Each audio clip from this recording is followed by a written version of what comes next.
بسم الله الرحمن الرحيم والصلاة والسلام على أشرف المرسلين سيدنا محمد وعلى آله وصحبه وسلم تسليما كثيرا. Mes chers frères, mes chères sœurs, assalamu alaikum wa rahmatullahi ta'ala wa barakatuh. J'espère que vous portez bien, vous et vos proches. Et j'espère qu'Allah subhanahu wa ta'ala nous facilitera les prochains jours, Inch'Allah, de se retrouver directement ensemble dans les mosquées pour assurer la prière de Al-Jumu'ah. Les choses évoluent dans le bon sens, j'espère que ça va continuer. Il y a une ouverture pour les prières quotidiennes, il y a dans quelques mosquées l'ouverture pour la salat de Jumu'ah. Ça va se faire, Inch'Allah, progressivement, mais le plus important, Inch'Allah, c'est de se montrer comme d'habitude exemplaire en la matière. La réouverture, elle se fait avec les plus strictes consignes sanitaires et d'organisation. Il est demandé de chacun d'entre nous, Inch'Allah, de montrer son attachement à ces consignes et d'aider nos frères et sœurs fidèles et bénévoles dans l'organisation de ce retour. Donc j'espère que nous nous retrouverons, Inch'Allah, très bientôt, tous en bonne santé, et que nos mosquées retrouvent et reprennent leur mission, et que nous soyons encore une fois rassemblés bi'idhnillahi ta'ala autour de la parole, la belle parole d'Allah subhanahu wa ta'ala et de son prophète.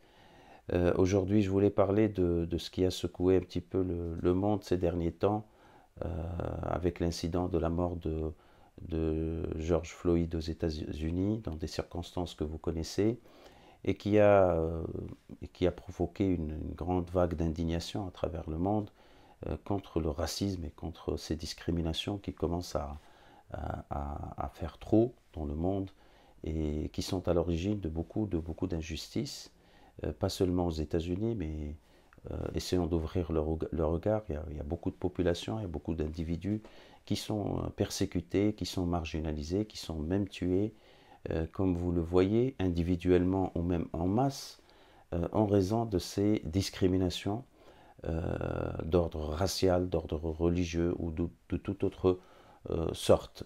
Je voulais rappeler que les valeurs morales ont leur place et elles sont vraiment la protection que doit avoir l'humanité face à ce fléau, parce que tout est une question de conscience, tout est une question de conviction. Le racisme, c'est une malheureuse conviction, mais c'est une mentalité.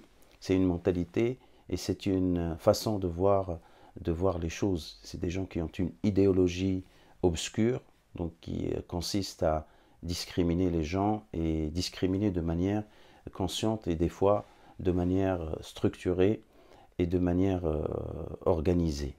Donc je rappelle que l'islam, dès son apparition, il a pris des positions fermes et claires sur ces sujets comme sur d'autres sujets qui ont pour objectif de donner à l'homme sa valeur qu'Allah subhanahu wa ta'ala lui a accordée. Allah subhanahu wa ta'ala dit وَلَقَدْ كَرَّمْنَا بَنِي آدَمَ وَلَقَدْ كَرَّمْنَا بَنِي آدَمَ وَحَمَلْنَاهُمْ فِي الْبَرِّ وَالْبَحْرِ وَرَزَقْنَاهُمْ مِنَ الطَّيِّبَاتِ وَفَضَّلْنَاهُمْ عَلَى كَثِيرٍ مِّمَّنْ خَلَقْنَا تَفْضِيلًا. Allah subhanahu wa ta'ala, il a honoré le genre humain, l'espèce humaine, il l'a honoré par sa nature, la nature qu'il lui a accordée, par ses qualités, par son statut dans le monde, puisque l'islam parle de l'homme calife, l'homme vicaire, l'homme représentant d'Allah subhanahu wa ta'ala sur cette terre, l'homme en général.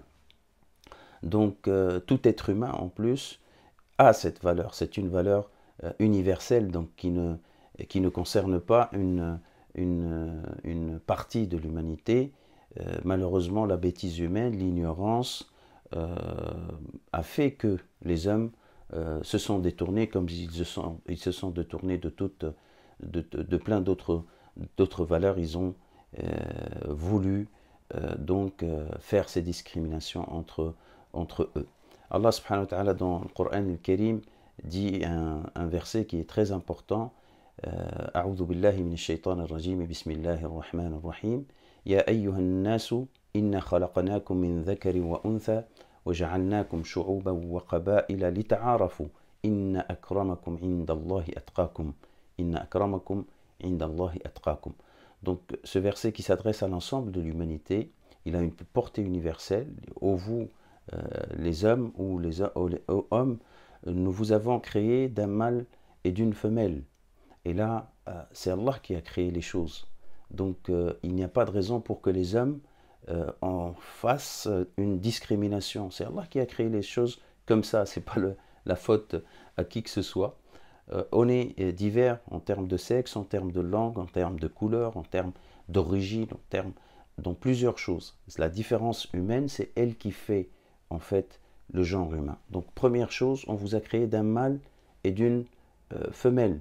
Et ce verset montre cette égalité entre l'homme et la femme. On ne doit pas faire de discrimination entre les deux. Ils ont la même valeur auprès d'Allah subhanahu wa ta'ala, ils ont la même charge, ils ont les mêmes responsabilités, ils ont comment dire, cette base humaine qui les unit, comme le dit Allah subhanahu wa ta'ala, d'un mâle et d'une femelle. وَجَعَلْنَاكُمْ شُعُوبًا وَقَبَائِلَ. On a fait de vous des peuples et des tribus. Cette organisation, personne ne l'a décidé. Il n'y avait pas un conseil de sages qui s'est réuni à un moment de l'histoire de l'humanité et qui a décidé que cette organisation soit. Ça fait partie du système qu'Allah subhanahu wa ta'ala a mis sur cette terre. Donc cette différence d'origine, cette différence de langue, cette différence de culture, c'est la nature humaine. Donc on ne doit pas la contester ni incriminer les uns les autres en raison de ces différences. Il faut les accepter, il faut comprendre que c'est une source en vérité de complémentarité et des sources de bonheur pour l'humanité, si j'ose dire. وَجَعَلْنَاكُمْ شُعُوبًا وَقَبَائِلَ لِتَعَارَفُوا. La raison de cette diversité, c'est لِتَعَارَفُوا, afin que vous entreconnaissiez. Il y a la reconnaissance et la connaissance. Les savants disent, Allah il a dit لِتَعَارَفُوا, une opposition de l'idée qui est dans certains esprits, parce qu'ils pensent que c'est pour la confrontation. Vous avez été créés différents, c'est pas pour la confrontation, c'est pas pour l'animosité et les conflits entre vous. Vous avez été créés différents pour que vous vous entreconnaissiez et vous vous reconnaissiez entre vous. Inna akramakum inda Allahi atqakum. Donc le critère de différenciation entre les gens, c'est la piété, c'est-à-dire la droiture morale, ce que peut apporter chacun pour soi même et pour les autres de bien. Ce n'est pas la force, ce n'est pas la couleur, encore une fois, ce n'est pas la culture, ce n'est pas l'origine sociale, c'est pas le grade que tu as, c'est la droiture morale. La droiture morale, et Allah subhanahu wa ta'ala ici parle d'un critère qui est la piété, at-taqwa. At-taqwa, c'est ce que renferme le cœur et l'esprit de bien chez l'être humain. Et encore une fois, ce critère, il est discret. Donc on ne peut pas juger les gens dessus. Donc on ne peut pas dire, toi tu es plus pieux que moi, moi je suis plus pieux que toi, et nous sommes plus pieux que les autres. On ne peut pas le dire, parce que c'est quelque chose qui est caché, comme disait Rasulullah sallallahu alayhi wa sallam, at-taqwa hahuna, la piété est ici, et il a mis la main sur son cœur. Donc la piété est ici. Donc c'est caché, personne ne peut prétendre qu'il est meilleur que les autres. Et puis Rasulullah sallallahu alayhi wa sallam a dit beaucoup de hadiths et beaucoup de mentions ont été rapportées de sa part qui insistent sur le principe de l'égalité entre les hommes. Il disait sallallahu alayhi wa sallam, kullukum li Adam wa Adamu min turab, vous appartenez tous à Adam et Adam est fait de terre. Et l'unité de l'origine, on est tous d'Adam, on est tous les enfants du premier homme et des frères, on est tous des frères les hommes. Et puis, et Adam est fait de terre. Rasulullah subhanahu wa ta'ala attire notre attention sur l'origine et la nature de l'être humain. Il y a personne qui est fait de perles et d'autres qui sont faits d'argent, d'autres qui sont faits de zinc, d'autres qui sont faits de cuivre et d'autres. Vous êtes tous faits de terre. On a tous la même origine, la même nature. Donc il n'y a pas de raison pour qu'il y ait discrimination entre les hommes. Et puis il a cité la terre, donc de ce que les gens négligent le plus. Donc ce n'est pas une source, on va dire, de grande valeur, même si l'être humain il est de grande valeur, mais Rasulullah sallallahu alayhi wa sallam nous rappelle cette origine qui doit être reconnue, modeste, avoir de l'humilité quand on parle de nous-mêmes et quand on parle de ce que nous représentons. Et puis, il dit aussi, sallallahu alayhi wa sallam, ô homme, votre Seigneur est un et votre Père est un. C'est-à-dire l'unité, tout simplement, de l'origine, l'unité de l'orientation. On a tous un même créateur, un même Dieu. Nulle préférence n'est accordée à l'arabe par rapport au non-arabe. Mohammed sallallahu alayhi wa sallam a été envoyé à cette communauté d'arabes, c'est elle qui a porté le message de réforme, c'est elle qui a commandé, si vous voulez, et a guidé l'humanité en cette période de début de da'wah, c'est elle du message. Donc on risquait d'avoir cette pensée de distinction et de se sentir supérieur aux autres. Donc Rasulullah sallallahu alayhi wa sallam, il calmait les esprits, il disait il n'y a pas de différence entre un arabe et un non-arabe. Ni au noir par rapport au rouge, donc là il évoque les couleurs, sallallahu alayhi wa sallam, ni au rouge par rapport au noir, qu'en fonction de la piété. Encore, les gens utilisent toujours malheureusement cette bêtise de discrimination entre les gens de par leur couleur pour créer des inégalités. Donc Rasul sallallahu alayhi wa sallam, il dit arrêtez, ce n'est pas quelque chose qui...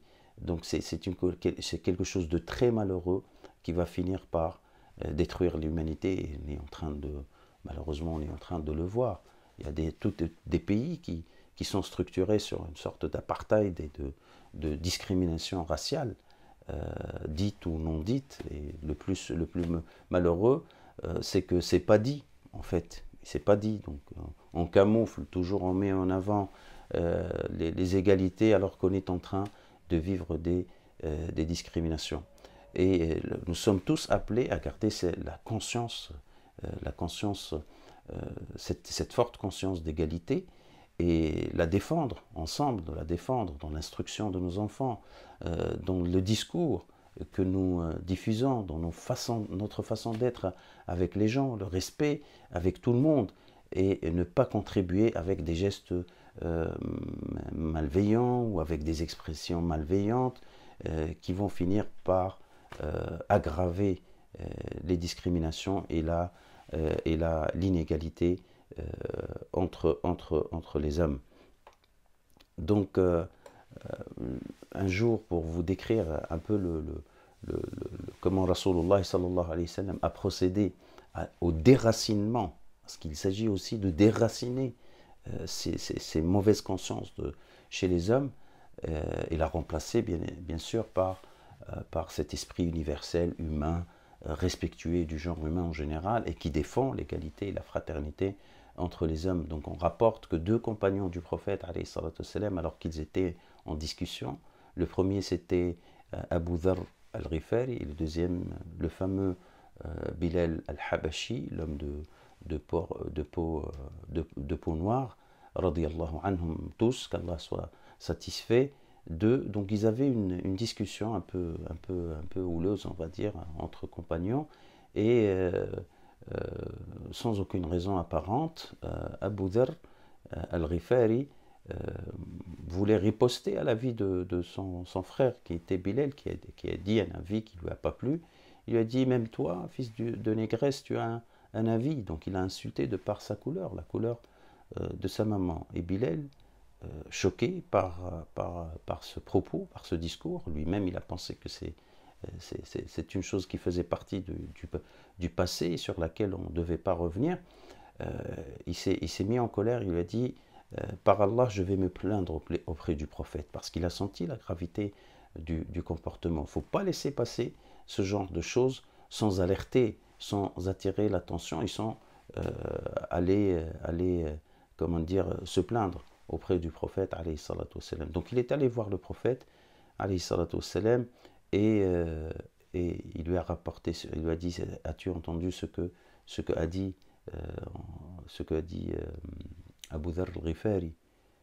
Rasul sallallahu alayhi wa sallam lui a dit non, on ne m'a pas rapporté l'information. Il lui dit, et Rasulullah sallallahu alayhi wa sallam, on dit, il s'est mis en colère comme on le voyait rarement se mettre en colère quand il y a un principe, une valeur fondamentale de l'islam qui est bafoué ou qui n'est pas respecté. Et le temps que le prophète était avec avec Bilal, Abu Dharr a compris que Bilal était sérieux et il allait partir, donc il a couru. Et quand Rasulullah sallallahu alayhi wa sallam, il est arrivé devant le prophète lui a dit: tu es un homme, inna kamrun fika jahiliya, tu es un homme qui a gardé en lui les résidus, les traces de l'ignorance. Al-Jahiliya, c'est l'appellation que donnait Rasulullah sallallahu alayhi wa sallam à la période d'avant l'islam. Donc, Abu Dharr al-Ghifari, il a déjà senti la gravité de ce qu'il a dit, mais là, il a encore vu et entendu grandeur nature de la bouche du prophète alayhi salatu wassalam. Il a couru derrière Bilal, et il a mis la face par terre. Bon, quand il est arrivé vers Bilal, il a mis sa tête par terre. Il lui a dit: Bilal, s'il te plaît, mon frère, écrase cette face par laquelle je me suis vanté et je t'ai humilié. Et Bilal, donc, qui pleure et qui lève son frère de la terre, et il le prend dans ses bras et qui le pardonne. Donc il lui dit: je te pardonne. Et ça, c'est une image de l'excellence des compagnons. C'est pour cela ces valeurs ont été enracinées dans l'esprit de l'islam de manière irréversible grâce au prophète sallallahu alayhi wa sallam et ses compagnons. Et c'est toujours malheureux qu'un musulman ou autre puisse sombrer dans des attitudes comme ça et dans un discours haineux envers les autres. Vous voyez, ça ne crée que les abus et ça ne crée que l'acharnement des uns envers les autres. Donc on a du boulot, on a un grand travail à faire, surtout dans nos sociétés, dans notre société, où peut-être des crises d'autres ordres peuvent se répercuter sur ce genre de sujet. C'est-à-dire, c'est un réflexe malheureux, certainement, mais quand il y a des crises économiques ou il y a des crises d'ordre social, souvent, chez les plus faibles d'esprit, c'est le réflexe racial qui se réveille, ces discriminations envers les autres, envers les étrangers, envers les minorités, envers tous ceux qui n'ont pas, qu'on considère comme les diables ou les commis du diable et responsables de notre malheur. C'est malheureux, on décrit quelque chose de malheureux, mais qui existe et à des proportions très alarmantes dans nos sociétés, et qu'il faut bien évidemment combattre par la conscience, la parole, ne pas se laisser donc défendre ses droits. Il faut réclamer, il ne faut pas laisser passer des propos racistes ou des gestes racistes ou des actes discriminatoires partout dans la société. Il ne faut pas les laisser passer sous silence, et il faut se défendre, il faut clairement déposer des plaintes et dénoncer toutes ces attitudes. Il faut aussi travailler sur les consciences, donner l'exemple, éduquer les enfants, leur apprendre ce principe fort de l'islam qui est l'égalité. Et je termine par un hadith du prophète alayhi salatu wassalam, dans lequel il dit: An-nasu sawasiyatun ka'asnan al-misht. Les hommes sont égaux comme sont égaux les dents d'un peigne. Le peigne à l'ancienne, pas les peignes inclinés, c'est les peignes vraiment droits. Donc les hommes sont égaux comme sont les dents d'un peigne, disait Rasulullah sallallahu alayhi wa sallam, une expression prompte mais qui dit tout.